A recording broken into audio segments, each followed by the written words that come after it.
Thank you very much बाजी। अपने पारशा की तरफ चलते हैं।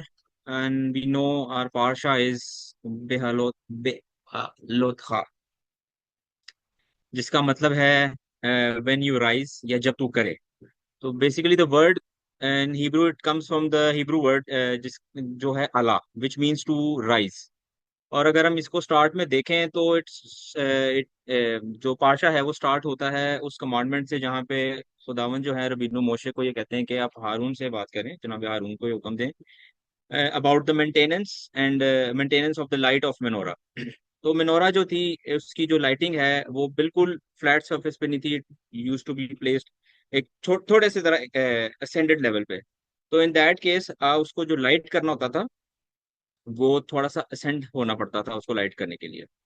खैर द पाशा, पाशा की जो आउटलाइन है वो ये है कि it starts with the maintenance and lighting of minora, और उसके बाद डेडिकेशन ऑफ लीवाइट्स, उनकी प्योरिफिकेशन और उनको जो है सर्विस के लिए डेडिकेट किया जाता है। इसमें एक चीज और आती है जो कि सेकंड पेसाख के बारे में, जिसे हम पेसाख शिनी भी कहते हैं। ग्रॉस लेवल पे देखा जाए तो it's basically representation of Hashem's compassion, क्योंकि जो लोग फॉर पर्पस इम्प्योरिटी की वजह से जो फसा की ईद में शामिल नहीं हो सकते थे, खुदावन ने उनको ये अलाउ किया था कि इन द फॉलोइंग मंथ आप ऑन द सेम डेट आप उसको दोबारा से जो है आप ऑब्जर्व कर सकते हैं। उसके थोड़े से प्रोटोकॉल्स थे जो ओरिजिनल फसा से थोड़े से डिफरेंट थे। वो आप पढ़ सकते हैं रेफरेंसेस में। उसके बाद पाशा है गोज अबाउट के जो क्लाउड था that use to guide the Israelites और उनकी इंकैम्पमेंट्स के बारे में। फिर खुदावन जो है वो हुक्म देते हैं सिल्वर ट्रम्पेट्स से रिलेटेड। सिल्वर ट्रम्पेट्स को जो है हम शोफार नहीं बोलते, इसके बारे में हमने पिछले साल भी सीखा था। इफ समवन कैन गाइड, या किसी को पता है कि उसको क्या बोला जाता है? तो वो जरूरत लेट्स है। Be interactive. भैया आपने तो बताया था ना। चलें खैर, तो जरूरत कहते हैं। लफ्ज बड़ा मुश्किल है, तो मुझे था कि शायद मे बी स्किप हो गया हो लोगों के जहन से। ये तो मुझे बोलने ठीक। के लिए काफी प्रैक्टिस करनी पड़ी थी। मेरी टंग चलो ट्विस्ट हो जाती थी इसके साथ। ठीक हो गया भाई, थैंक यू वेरी मच, आपने बता दिया। उसके बाद जो नेक्स्ट पार्ट है वो it talks about the departure from the Mount Sinai towards the promised land. और उसमें जो है ना, हम ये देखते हैं कि इजराइट्स जो हैं वो कंप्लेन कर रहे हैं अबाउट देयर फूड, और वही बातें कि भाई हम मिस्र में जो थे हम अच्छे थे, हम ये खाते थे वो खाते थे। खैर, और यहाँ पे रबीनो मोशे जो हैं वो थोड़े से अपसेट होते हैं इनसे रिलेटेड, और फ्रस्ट्रेटेड के यार ये किस तरह के लोग हैं, ये क्यों नहीं समझ रहे बातें। तो यहाँ पे जो है the 70 elders, the ideology of Sanhedrin, वो स्ट्राइक इन होती है।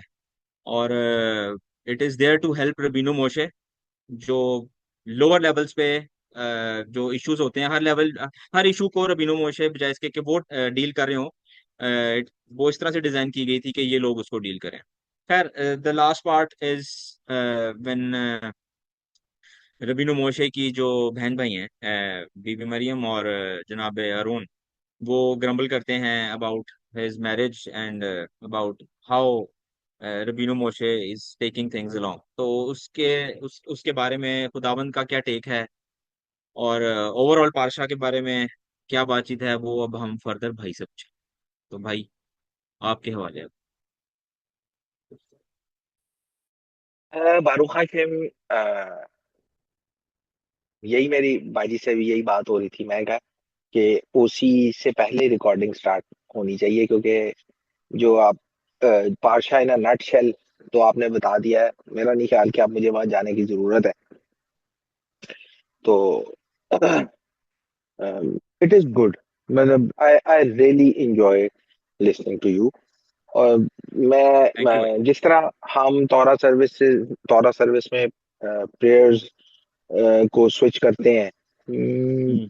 आई विश के जो है ना कभी इस पार्ट को भी कोई जो है ना इसी तरह से कुछ स्विच करे। भाई जरा था एंड जरूर होगा। आई वुड आई जरूरत Hashem, I would love to listen. पार्चा के इन अ नटशेल तो आप सबको पता लग गया। बेसिकली इट स्टार्ट्स के जहां पर बुजुर्ग हारून को ये हुक्म दिया जाता है कि जो मेनोरा है उनको सेटअप करना है। और ये आपको कुछ याद होगा कि गालिबन हमारी इस पे बात हो चुकी है कि सबसे पहले क्या लाइट किया जाता था मेनोरा में, अगर किसी को याद हो तो। मैं एक्चुअली स्किप कर गया हूँ ये पार्ट। चलें, अब आपने सवाल पुट अप कर दिया तो अच्छी बात है। किसी को याद है कि सबसे पहले मेनोरा की कौन सा जो वो है वो लाइट किया जाता था? सेंटर वाला। मेरा सेंटर वाला भाई, जी, शमस। जी, जी। और मेनोरा से रिलेटेड एक मिरेकल के बारे में भी मैंने आपको बताया था, अगर वो किसी को याद है।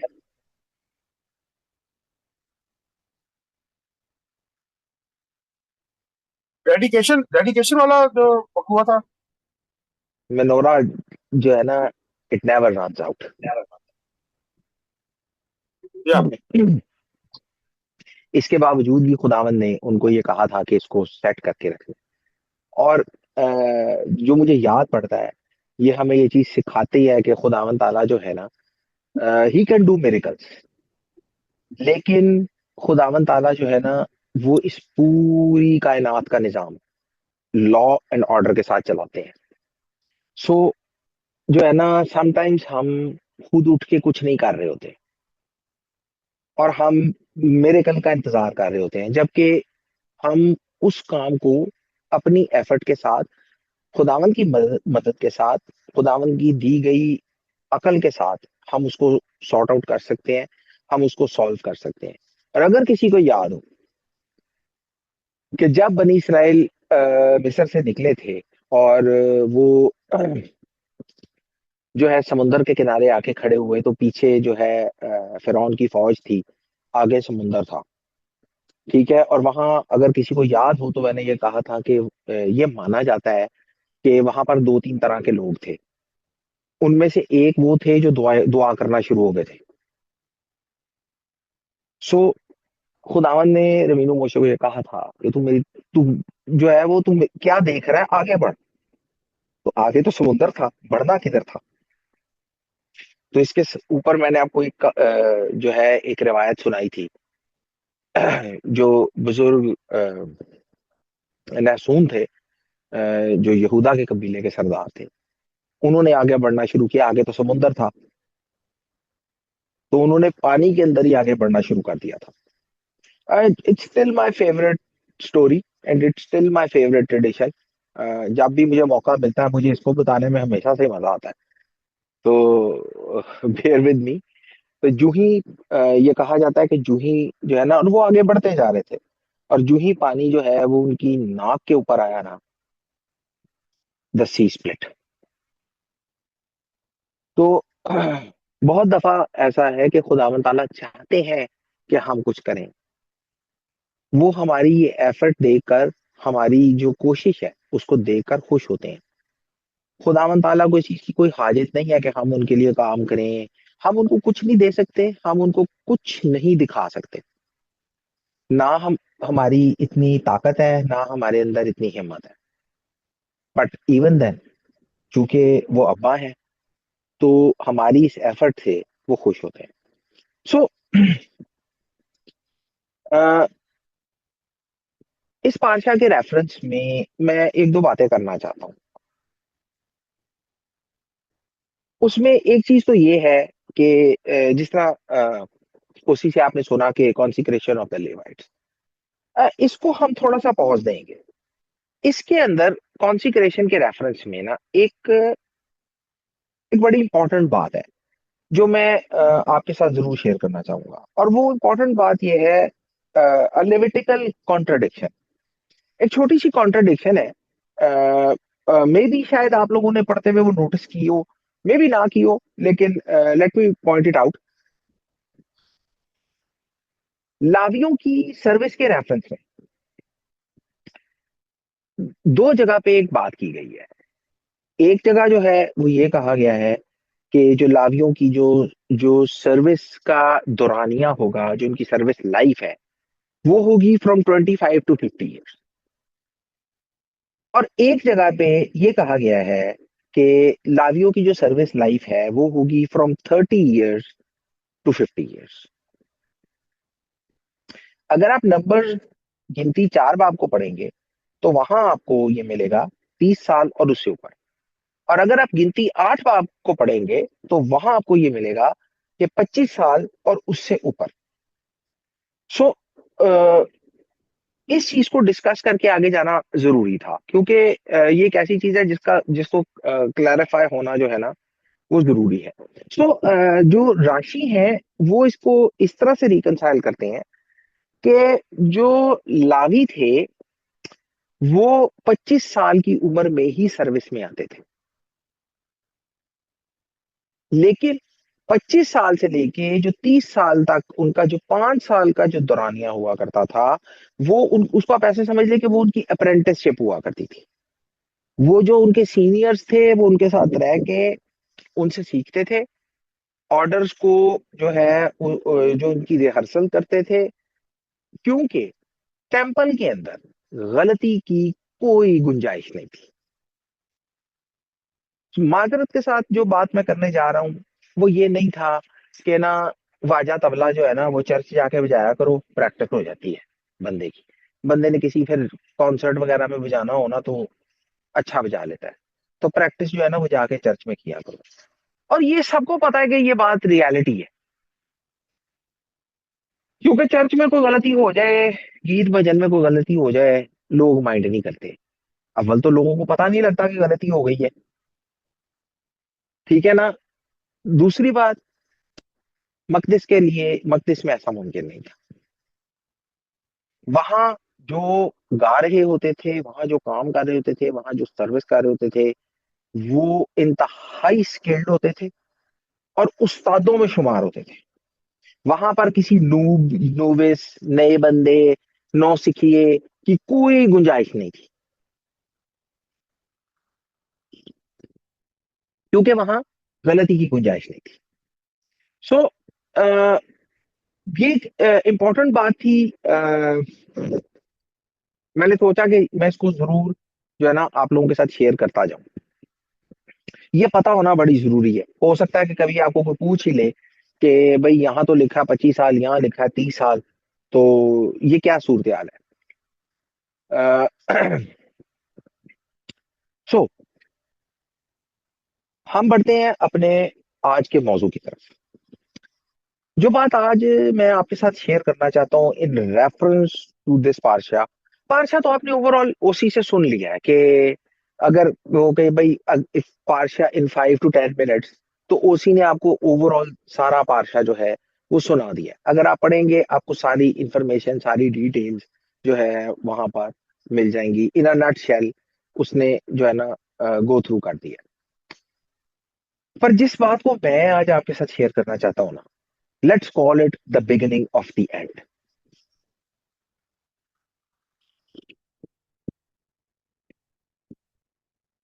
और जब आप इस तौरा पोर्शन के एंड पे पहुंचते हैं तो आपको वहां पर एक फैमिली जो है ना फ्यूड, एक फैमिली झगड़ा नजर आता है।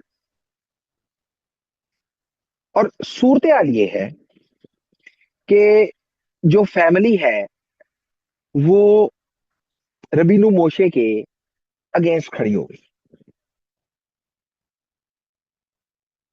और इससे पीछे हम इस छोटी सी फैमिली के बारे में, ओवरऑल एक बड़ी फैमिली लेकिन बहन भाइयों के रेफरेंस में बहुत सारी खूबसूरत और अच्छी बातें हम जो है वो सुन के आ रहे हैं। बीबी मरियम के रेफरेंस में अगर आपको याद हो तो मैंने आपको बताया था कि अगर बीबी मरियम ना होती तो रबीनु मोशे भी ना होते, क्योंकि एट दैट टाइम ऑफ सारे मिस्र के एनवायरनमेंट में, सख्ती में, ऑपरेशन में, और उनके ऊपर जो सख्तियां हो रही थी, उस तमाम हालात में जब लोग डिप्रेस होके ये सोच रहे थे कि भाई अगर बच्चों ने भी गुलामी में ही पैदा होना है, बच्चों ने भी यही जिंदगी देखनी है, तो क्या फायदा बचे पैदा करने का, उनको भी अपने गुलाम ही पैदा करना है। And she was the one जिन्होंने अपने माँ बाप को वो उस उम्मीद, उस होप के बारे में जो है ना उनको तकवीत दी, और उनको ये सारी उम्मीद दिलाई कि खुदावन ताला जो है उनका, वो हमेशा से हमारे साथ हैं, बनी इसराइल के साथ हैं। तो keep your faith, have hope. और देन दे कम टुगेदर, और रबीनु मोशे जो हैं वो पैदा हुए। और उसके बाद बुजुर्ग हारून और उनके दिन के बारे में तो हम पीछे ही सुन के आ रहे हैं। और हमें ये पता लगा कि बुजुर्ग हारून वो थे कि जो मतलब जिनके पास एक खुशी भरा दिल था, जो हसद करने वाले नहीं थे। और मतलब हम हमारे जहन में जो एक इम्प्रेशन बनता है वो ये है कि ये जो तीनों बहन भाई हैं, दे आर ग्रेट सिबलिंग्स। सबको जो है ना, जितने बहन भाई हैं, सबको इन्हीं की तरह होना चाहिए। खूबसूरत सा एनवायरनमेंट जो है उनके बारे में जो एक हमारे जहन में एक इम्प्रेशन बनता है, उसके रेफरेंस में यही हम समझते हैं। लेकिन जब आप गिनती 12वें बाब में आते हैं और उसकी जो है उसकी पहली आयत, अगर कोई ये पढ़ दे तो ये अच्छा होगा।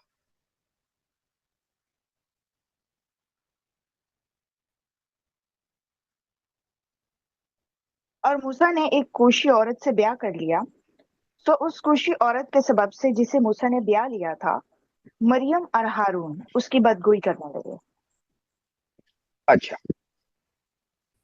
सो इब्रानी में वतद बर मिर्याम व हारून,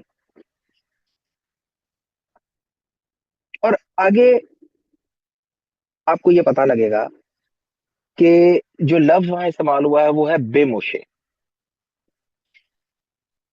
आमतौर पे नॉर्मली जब आप ये कहते हैं, जब आप इस सेंटेंस या इस फ्रेज को यूज करते हैं, तो आप ये कहते हैं उससे कलाम किया। लेकिन अगर आप इब्रानी में जाएंगे और बेमोशे का मतलब देखेंगे तो आपको पता लगेगा टू स्पीक विद इन।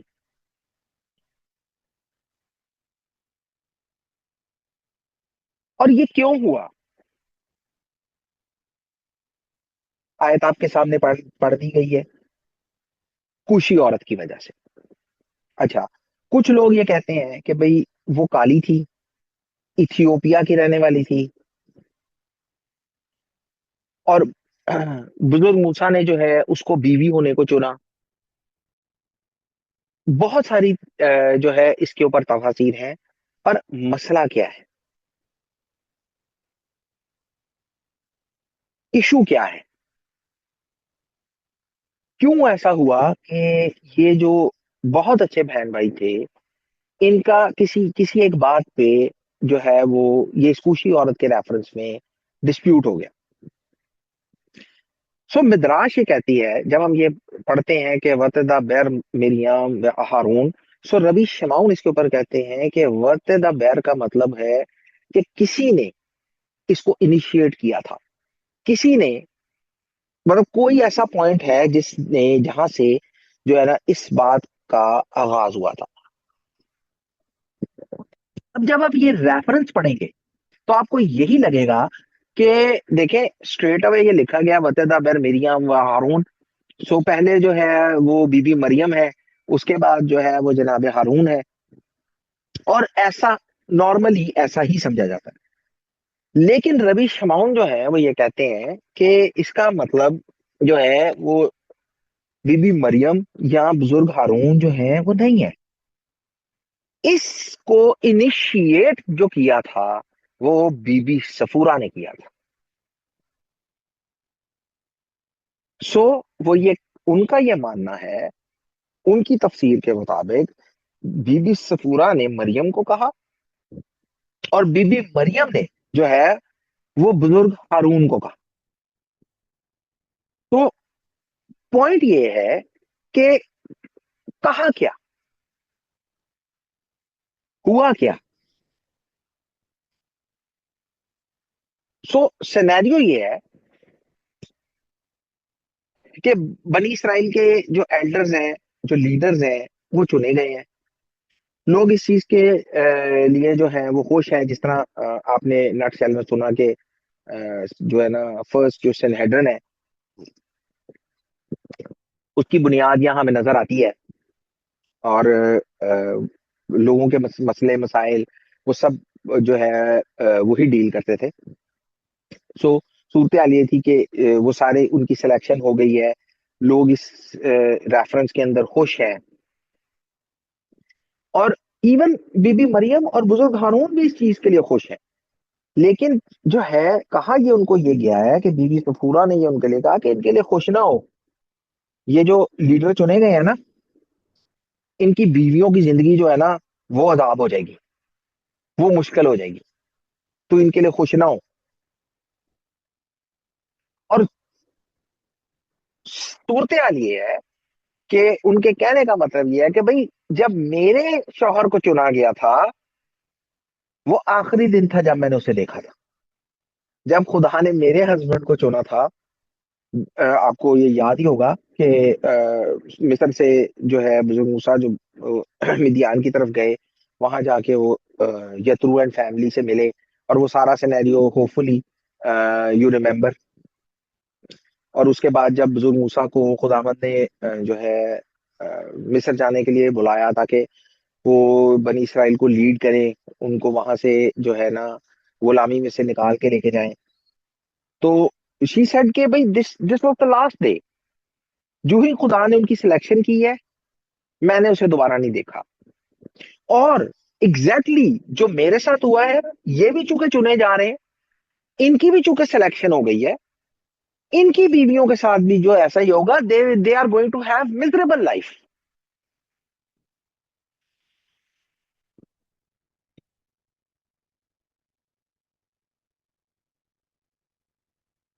अब ओवरऑल जब ये बात जो है बीबी मरियम तक पहुंची, और ये बात उन्होंने सुनी कि बुजुर्ग मूसा ने खुद को जो है वो दूर कर लिया था, तो बीबी मरियम ने जो है वो बुजुर्ग हारून से ये जो है ये कहा कि भाई तुम लोगों को भी तो खुदा ने चुना है ना, तुम लोग अपनी अपनी बीवियों से क्यों दूर नहीं होते। अच्छा, यहां मैं एक बड़ी इंपॉर्टेंट बात आपको कहूंगा। अगर आप ओवरऑल ये सारी बातें ढूंढने निकलेंगे तो आपको ये शायद वर्सेस के अंदर नहीं मिलेंगी, लेकिन अगर आप तौरा को पढ़ेंगे तो आपको ये पता लग जाएगा कि ओवरऑल जो स्ट्रक्चर है, जो ओवरऑल सिनेरियोज बन रहे हैं, जो ओवरऑल एक ड्रामा क्रिएट हो रहा है, जो सबकी जिंदगियों में चीजें चल रही हैं, उनको अगर आप एनालाइज करना शुरू करेंगे तो आपको ये पता लग जाएगा कि रैबाइज जो हैं वो इन चीजों को किस तरह से कंक्लूड करते हैं। मसलन जो है ना बुजुर्ग मूसा के रेफरेंस में ये लिखा है कि उनकी बीवी को भेज दिया गया था, ठीक है, यत्रू जो है वो उनको लेके आए, तो कहाँ थी वो। आप बुजुर्ग मूसा और बुजुर्ग हारून को साथ साथ साथ देखते हैं, पूरे जो मिस्र का सारा सिनेरियो था, आफात से लेके उनके जो है निकल जाने तक, और उसके बाद जब बनी इसराइल बियाबान में जाते हैं, वहां पे आप बुजुर्ग मूसा बुजुर्ग हारून को देखते हैं, बुजुर्ग हारून के जो है बच्चों तक का जिक्र आपको वहां मिलता है। नदब और अबीहो के वाकये से आप जो है मेरा ख्याल है आपको याद होगा, और बुजुर्ग एलिएजर और बुजुर्ग इतमर जो है उनका भी हमें जिक्र मिलता है। लेकिन आप कहीं पर बुजुर्ग मूसा की फैमिली को इस कदर हाईलाइटेड नहीं देखेंगे।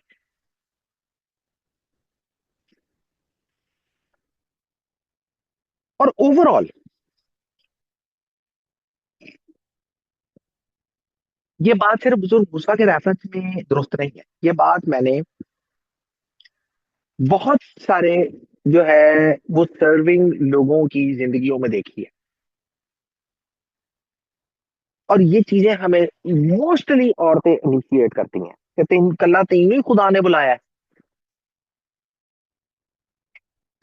सारी जहान का बोझ एक तुम्हें ही दिया है, ये सारी मेहनत तुमने ही करनी है, और यही उनका एनालिसिस है, राबाई का एनालिसिस यही है कि बीबी मरियम जो है, भाई तुम लोग भी तो अपनी बीवियों के साथ हो ना, तुम्हारे भी तो बच्चे हैं, तुम अपनी बीवी से, तुम्हें भी तो खुदा ने चुना है। और अगर आप देखें तो बात यही हो रही है कि हर बंद जो है ना, पूरी कौम जो है वो खुदावंद की चुनी हुई है। क्या खुदा ने अकेले तुझे ही चुना है? देखा, तुम लोग अपनी बीवियों से दूर क्यों नहीं हुए, तुम अपने बच्चों से दूर क्यों नहीं हुए, तुम अपनी फैमिली से दूर क्यों नहीं हुए? ये क्यों ऐसा है? मूसा क्यों ऐसा है?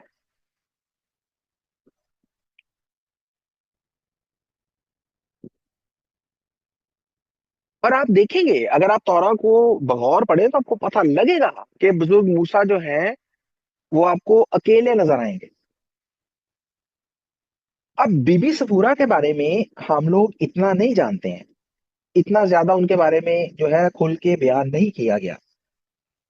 पर जब खुदावन ने बुजुर्ग मूसा को बुलाया तो उसके बाद से तो और भी, यानी आपको इसका तस्करा जो है ना कम मिलेगा। और शायद यही वो बात थी जिसको जो है ना हाईलाइट जो है ना करने की कोशिश की जा रही थी कि क्यों ये मर्दे खुदा मूसा है, ये तौरा के तरीक पे नहीं चलता। तौरा का तरीक तो यही था, फैमिली की एक जिम्मेदारी है, बीवी आपकी जिम्मेदारी होती है, बच्चे आपकी जिम्मेदारी होती हैं। तो ये इस तरीक पे क्यों नहीं चल रहा? ये तो तरीका हमें नहीं समझाया गया, ये तौरा का तरीका नहीं है। और तौरा का तरीका क्या है कि you need to find the balance between people and family. लोगों और खानदान के दरमियान आपने एक तवाजन को कायम रखना है। आपको यत्रू की सलाह याद है ना, वहां क्या हो रहा था?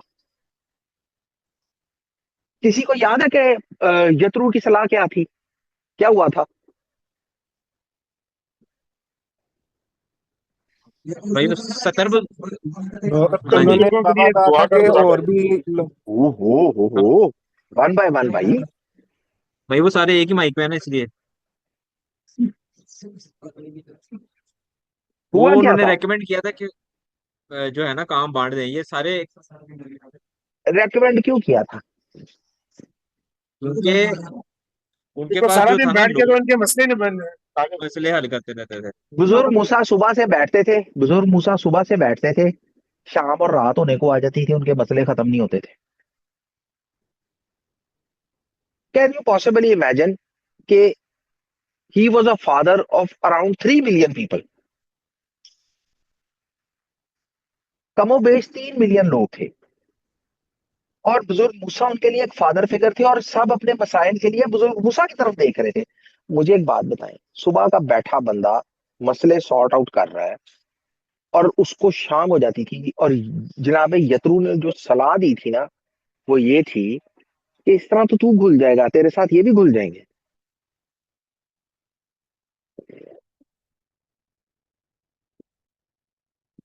आपको ये लगता है कि उनके पास फैमिली के लिए टाइम होगा? सुबह का बैठा बंदा, शाम और रात हो गई है, और अभी भी लोगों के मसाइल खत्म नहीं हो रहे। क्योंकि हर बंदे की ख्वाहिश होगी भाई मेरा मसला जो है वो रबीनू मोशे सॉर्ट आउट कर दें, क्योंकि रबीनू मोशे की आवाज तो खुदा की आवाज है ना।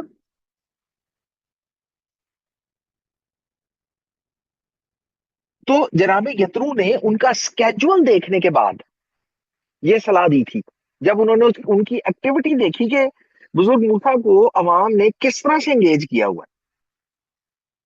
तो अगर आपको ये सारे बिट्स एंड पीसेस याद हो, तो आपको ये जो है इस कंक्लूजन तक पहुंचने में ज्यादा वक्त नहीं लगेगा कि जब हम गिनती 12 बाब के अंदर पहुंचते हैं और वहां पर जो है ये एक फैमिली डिस्प्यूट है। तो ये डिस्प्यूट किस किस वजह से हो सकता है?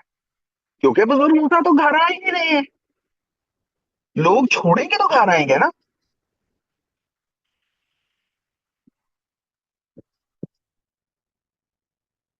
देन एक और चीज को एनालाइज किया जाता है। बुजुर्ग मूसा तो बहुत मसरूफ इंसान है, एक तो ये हो गई। कि भाई बंदे के पास वक्त ही नहीं निकल रहा। दूसरी चीज ये कही जाती है कि बुजुर्ग मरियम ने एक बुजुर्ग हारून से ये कहा था कि हमारा भाई जो है ना, ये एक मगरूर इंसान है। क्या बाकी बुजुर्ग जो हमारे गुजरे हैं, मतलब आप अब्राहम से लेके बाकी बुजुर्ग जो हैं, जो गुजरे, क्या उन्होंने अपने अपने खानदान को छोड़ दिया था? उनसे भी खुदा बात करता था, उनको भी नबी कहा गया है, वो भी नबी थे। मतलब आप फीलिंग लेने की कोशिश करें कि हो क्या रहा है। मैंने कहा ये इसको अलहदा खुदा ने चुना है। असल में ये जो है ना मगरूर हो गया है। He is full of himself. इसको लगता है इस जैसा कोई और नहीं है,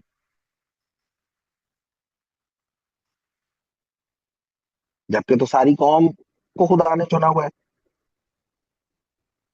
और इसीलिए इसने जो है ना अबाउजदाद का, बुजुर्गों का तरीका छोड़ के, जो एक नेचुरल वे है वो छोड़ के, ये जो है ना ये इसकी अलग ही डगर है। और इसीलिए इसने फैमिली को छोड़ दिया। और क्या खुदा सिर्फ इसी से बातें करता है, बाकी किसी से बातें नहीं करता? ये तो आपको आपको याद होना चाहिए कि ये बात तो हुई है। क्योंकि हमारा भाई ये समझने लग गया है कि उससे बेहतर और कोई है ही नहीं जो खुदा की बात सुन सके, उसे इंटरप्रेट कर सके, ये सारे काम का बोझ उठा सके। He is the best. और इस चीज की वजह से उसके अंदर जो है ना तकब्बर आ गया, और वो सारी चीजें जो है ना वो सेट असाइड उसने कर दी।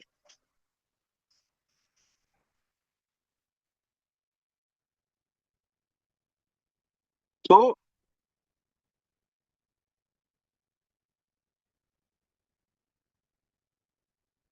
जो सिनेरियो चल रहा था, जो हो रहा था, जो बहन भाई हैं वो उसे अप्रूव नहीं कर पा रहे थे।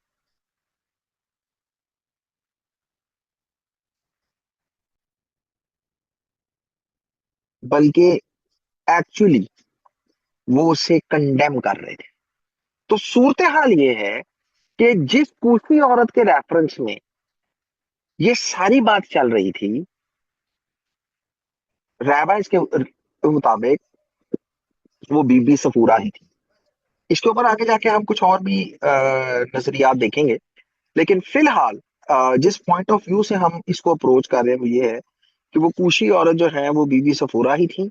और उनका पॉइंट ये था, उस मतलब उनके रेफरेंस में जो उन्होंने बात की थी कि भाई ये जो एल्डर चुने गए हैं इनकी बीवियां भी रोएंगी।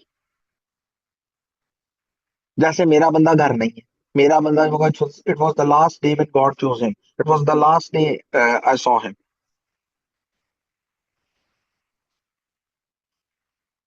तो तुम लोग जो खुश हो रहे हो ना, खुश ना हो।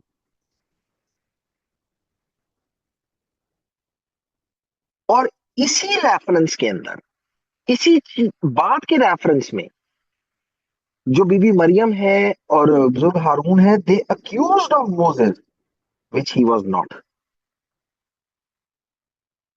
अब हमें ये कैसे पता लगा कि बीबी मरियम ने जो है ऐसा सोच लिया, या बुजुर्ग हारून ने ऐसा सोच लिया कि जो मूसा जो है वो बहुत मगरूर है?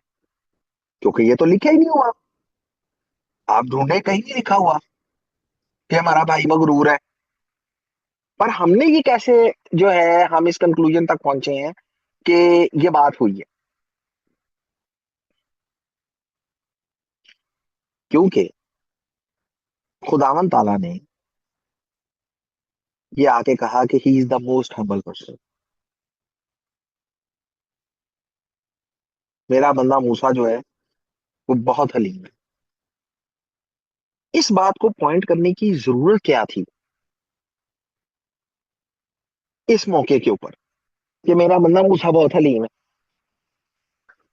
ऑब्वियसली किसी ने कुछ ऐसी बात की है जो इंसानी हलीमी के अगेंस्ट है, जिसके रेफरेंस के अंदर खुदावन को यह बात कहनी पड़ी है कि मेरा बंदा मूसा जो है वो हलीम है।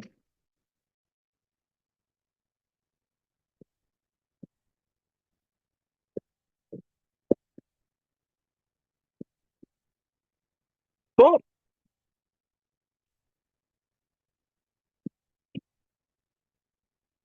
अकॉर्डिंग टू मिद्राज, ये सारी लड़ाई जो आखिरी इस पारशा के आखिरी जो फेज में हो रही है, वो एक कूशी औरत के रेफरेंस में हो रही है। और वो कूशी औरत जो है वो और कोई नहीं, बीबी सफूरा है। और वो ये प्रेजेंट करने की कोशिश कर रही हैं कि भाई यूं ही खुदा ने चुनना, जिसको खुदा ने चुनना है ना, उसकी जो फैमिली लाइफ है ना, वो तो डेड है। अब चूंकि औरतें जो है वो औरतों के बारे में कुछ ज्यादा सेंटिमेंटल होती हैं, ये एक बड़ी नेचुरल चीज है। हम भी होते हैं अपने भाइयों के लिए, ठीक है, औरतें होती हैं। सो बीबी मरियम ने इस चीज को बुजुर्ग मूसा के अगेंस्ट इनिशिएट किया। और जो मतलब बीबी सफूरा ने इसको उनको बताया, और उन्होंने इस चीज को इनिशिएट किया, और बुजुर्ग हारून को अपने साथ जो है वो शामिल कर लिया। और खुदावंद ताला को ये बताना पड़ा उनको कि मेरा बंदा मूसा जो है वो हलीम है। ऑन द कॉन्ट्ररी, जो यूसुफ बखोर शो है, वो इस मिद्रास से थोड़ा सा फर्क जो है ना वो बयान करते हैं। आज हम इस चीज को सॉर्ट आउट करने की कोशिश करेंगे कि हर दफा ये एक मुश्किल पड़ती है कि मूसा ने कूशी औरत से ब्याह कर लिया, मरियम और हारून जो है वो अगेंस्ट बोलने लग गए। और हर दफा ये हमारे लिए जो है ना एक उलझन क्रिएट करती है। सो कोशिश करेंगे कि आज हम इसको सॉर्ट आउट कर सकें। सो रवि यूसुफ जो है वो इस मिद्राज से थोड़ा सा फर्क बयान करते हैं, और वो ये बयान करने की कोशिश करते हैं कि जो बुजुर्ग मूसा है उन्होंने एक ऐसी कौम में ब्याह कर लिया था जिसका तरीका बनी इसराइल के जैसा नहीं था। ऑब्वियसली गैर कौम, मतलब it's a nice way of saying it कि उन्होंने भी कौम में जाके शादी कर ली।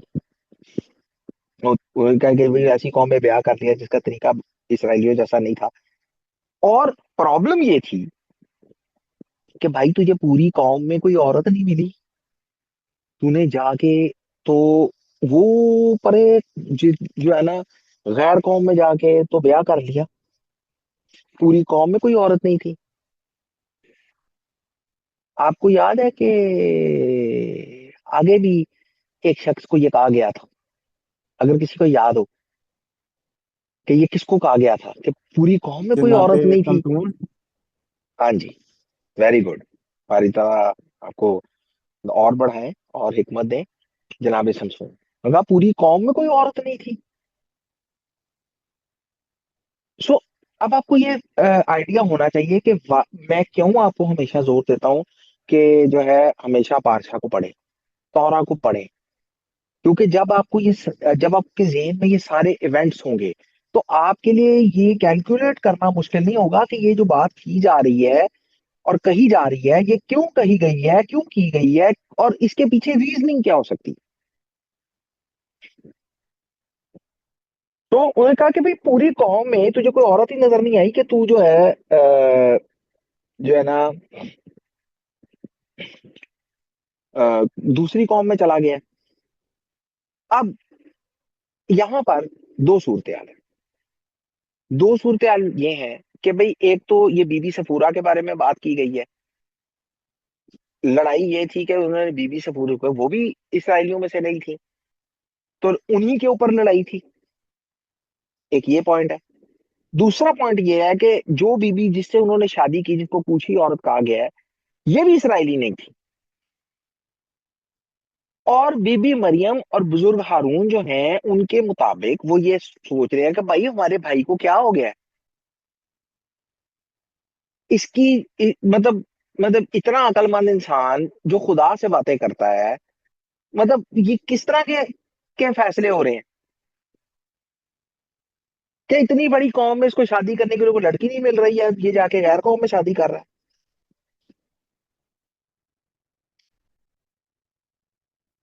और अगर आप मिदराश को और अगर आप राबा यूसुफ की तफसीर को, दोनों को जो है बगौर इनका मुताला करें, तो आपको एक चीज पता लगेगी कि इन दोनों में एक चीज कॉमन है। और कॉमन ये है, जो इनका जो कॉमन डिनोमिनेटर है, जो कॉमन फैक्टर है, वो ये है कि मूसा पे इल्जाम है। दोनों सूरत हाल में, वो चाहे कूशी औरत की वजह से है या कूशी औरत के लिए है। कूशी औरत ने ये बात कही कि भाई जो है ना, इसके साथ फैमिली लाइफ कोई डेड है, इस बंदे के साथ फैमिली लाइफ डेड है। दूसरी ये है कि उस उन्होंने किसी कूशी औरत से ब्याह कर लिया, इसकी वजह से उन पे इल्जाम है। बहरहाल कॉमन डिनोमिनेटर दोनों सूरत हाल में ये है कि जनाब मूसा पे इल्जाम है।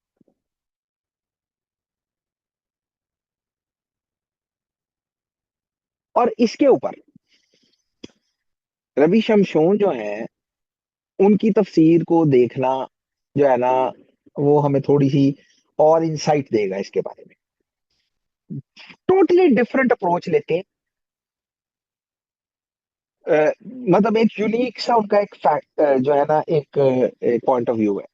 और वो ये कहते हैं कि कूशी औरत, इसका ताल्लुक औरत के साथ है ही नहीं। यानी अब इमेजिन करें, वहां पर लिखा हुआ है कि मूसा ने कूशी औरत से ब्याह कर लिया, और एक रैबा की अप्रोच ये है कि कूशी औरत, इसका ताल्लुक औरत के साथ नहीं है बल्कि शादीशुदा जिंदगी और नबूवत के साथ है। कैन यू पॉसिबली इमेजिन कि रैबाइज किस तरह से सोचते हैं?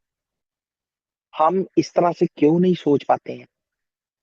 क्योंकि हम इसको कभी इस तरह से पढ़ते ही नहीं है। हमने कभी इतनी गहराई से इसको जानने की कोशिश की ही नहीं है।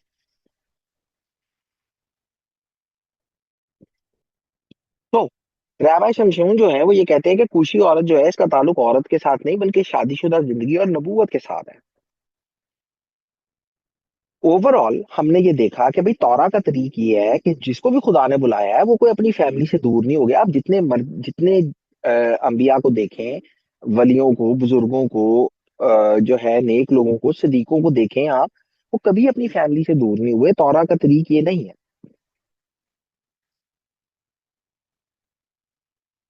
तौरा सिर्फ एक जगह पे कहती है कि औरत से दूर हो जाओ। किसी को याद है वो क्या जगह है? जी भाई, वो जब तैयारी करते हैं ईद के एग्जैक्टली, लिए, ईद के लिए, ईद के लिए, जी, शबाउत के लिए। शाबाश। सो एक ही जगह तौरा ने ये कहती है कि औरत से दूर हो जाओ, क्योंकि खुदा से मुलाकात करनी थी।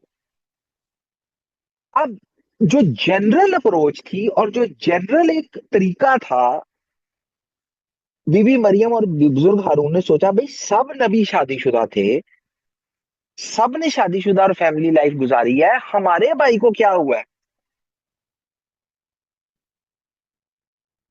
और आपको पता है कि उन दोनों से समझने में गलती क्या हुई थी? Can anyone make a guess कि जब वो ये कह रहे हैं कि भाई सारे नबी शादीशुदा थे, सारे बुजुर्ग शादीशुदा थे, खुदा ने उनसे बातें की हैं, ठीक है ना, हमारे भाई को क्या हुआ है? Can you make a guess कि वो क्या चीज समझ नहीं पाए थे?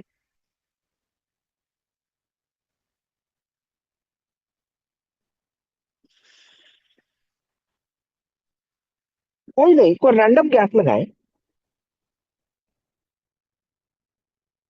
मामा कह रही हैं अवर भाई इज ओवर बर्डन।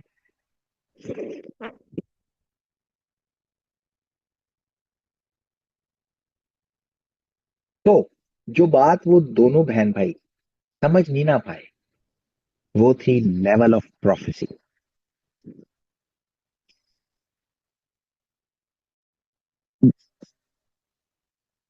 वो ये बात को, वो ये उनके जहन से भी नहीं गुजर रही थी, ये आइडिया उनके जहन में भी नहीं आ रहा था कि बुजुर्ग मूसा जो है, he is on completely different level.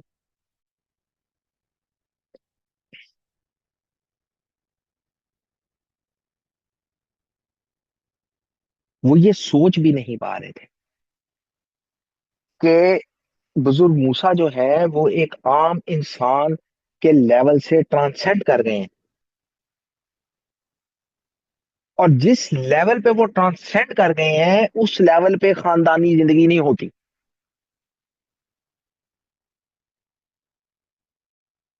और जो चीज उन्होंने मिसअंडरस्टूड की है इसके साथ साथ वो ये थी कि मोसेस वाज लाइक देम, क्योंकि उनके साथ रहते थे ना, तो उनको ये लगता था ही इज लाइक अस। तो हम भी तो ये कर रहे हैं।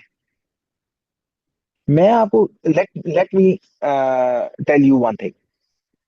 जो लोग संजीदगी से खुदावंद ताला के साथ चलने की कोशिश करते हैं ना, लोग उनको कभी अंडरस्टैंड नहीं कर पाते।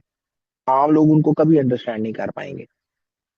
आम लोग यही सोचेंगे कि ये हमारे दरमियान रहते हैं, ये हमारी तरह के लोग हैं।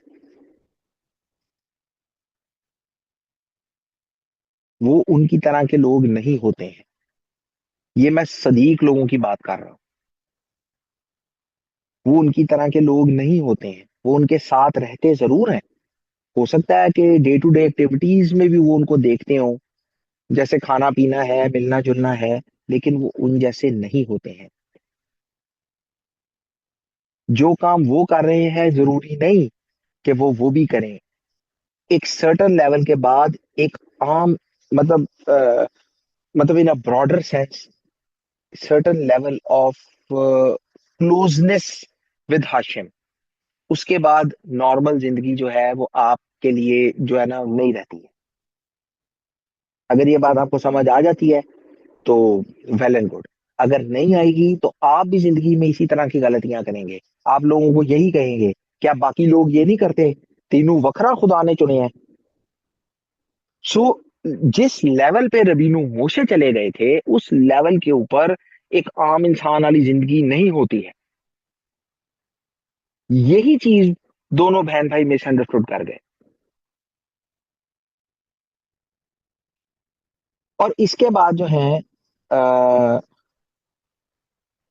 नजीफ हैं, और एक मिनट, खूबसूरत तफसीर करते हैं, सादा तरीन तफसीर करते हैं। और नजीब ये कहते हैं कि देखो भाई, वो गैर इसराइली थी, कूशी औरत की वजह से लड़ाई हुई थी, वो कूशी औरत गैर इसराइली थी लेकिन कन्वर्ट थी। और यही उनका इतराज था दोनों बहन भाइयों का, कि भाई इतना अजीम नबी है, इतना अजीम रहनुमा है, इतनी बड़ी कौम का लीडर है, और एक ऐसी औरत से ब्याह कर गया है जो नस्लन बनी इसराइल से नहीं। दी एंड। सादा तरीन और सिंपलेस्ट तफसीर नजीब की।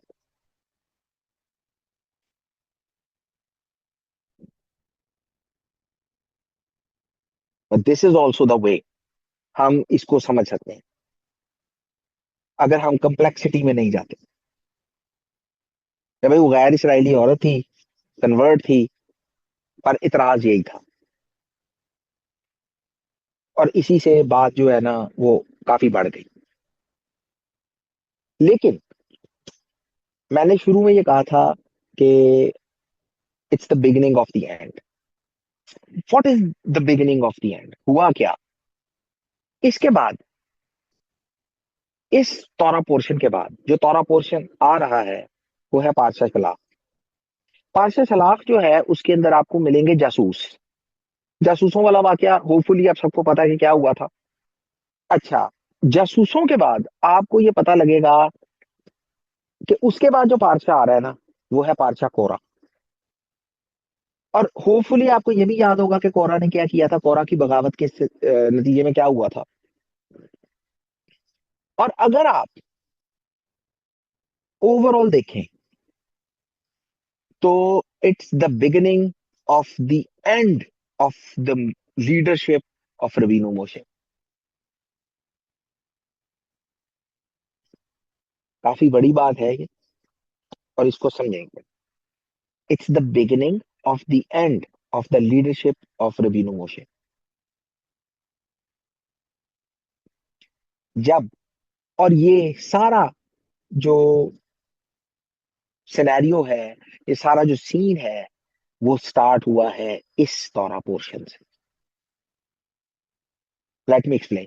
जब आपके अपने ही आपके खिलाफ खड़े हों, और उस तरह के अपने हों कि जिनका आपकी जिंदगी में एक बहुत बड़ा किरदार रहा है। ये वही बहन भाई हैं बुजुर्ग मूसा की जिंदगी के। बीबी मरियम के बारे में जैसे मैंने पहले कहा कि अगर वो ना होती तो रबीनु मोशे ना होते। ये वही बड़ा भाई है जिसके बारे में कहा गया कि वो तुझे देख के खुश होगा, वो तेरी लीडरशिप से हसद नहीं करेगा। और यही वो लोग हैं जो आपके अगेंस्ट खड़े हो गए हैं आके। और बुज़रबीनो मोशे इतने हलीम है कि उनकी हलीमी में सब ने ये समझ लिया कि ये हमारी तरह का एक आम इंसान है। And it was a mistake, it was a blunder उनको एक आम इंसान समझ लेना। अगर कोई प्रॉब्लम थी, अगर कोई इशू था, तो आपस में बात कर लेते ना। इसको एक कौमी मसला बना लिया उन्होंने, आपस में सॉर्ट आउट नहीं किया, आपस में बात करके मसले का हल नहीं किया। तफसीर कुछ भी हो सकती है। आप इसको कूशी औरत बीबी से पूरा समझ लें, आप इसको कूशी औरत जो है वो एक गैर इसराइली समझ लें, आप इसको कूशी औरत गैर इसराइली और कॉन्वर्ट समझ लें। ठीक है ना, तफसीर आप कोई भी समझ लें, जो आप समझना चाहते हैं, आपको बेहतर लगती है, आप उस तफसीर को समझ लें। बड़ा मसला था बुजुर्ग मूसा के ऊपर इल्जाम लगाना। और उस सूरत हाल में ये बात आपस में सॉर्ट आउट की जा सकती थी, आपस में बात की जा सकती थी। अगर कोई मसला है तो बंदे से बात करें ना, दिल में रख के उसके खिलाफ बात ना करें। Let me repeat this again. अगर कोई मसला है तो बंदे से बात करें, दिल में रख के उसके खिलाफ बात ना करें। ये बात याद रखें। It all started from conversation, it all started from conversation. और अगर ये राइट कन्वर्सेशन होती, दुरुस्त कन्वर्सेशन होती, तो इस तरह की जो कहानी है वो कभी भी वजूद में ना आती। अगर आप राइट कन्वर्सेशन करेंगे, ऐसी कहानियां कभी वजूद में नहीं आएंगी। और बारी ताला जो है वो हमेशा हमारी मदद करे कि हम अपनी इस जबान को जो है ना काबू में रख सकें, क्योंकि जिंदगी और मौत ये दिल से निकलते हैं और इनके ऊपर जबान है। इसी जबान से आप जो है वो जिंदगी या मौत जारी कर लेते हैं। सो बारी ताला हमारी मदद करें कि हम राइट कन्वर्सेशन फॉर लाइफ जो है इनिशिएट कर सकें, फैमिली में भी, अपनी कम्युनिटी में भी, और अपनी सोसाइटी में भी। बारी ताला हमारी मदद फरमाए। सी यू इन नेक्स्ट पार्ट।